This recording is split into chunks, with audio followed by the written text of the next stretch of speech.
Hello, in front of me I've got RAZER Viper V3 Pro.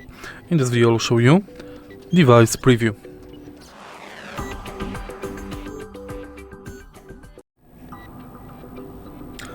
At the top of the mouse we've got classic buttons, left right mouse button and wheel button. At the side we've got two additional buttons. At the bottom we can find PTFE mouse feed,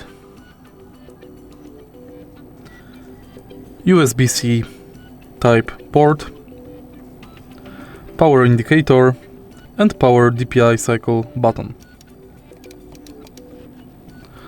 Also, in the original box we've got this transmitter,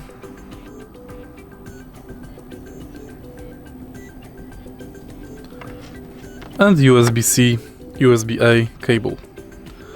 If you find this video helpful, please leave like, comment and subscribe.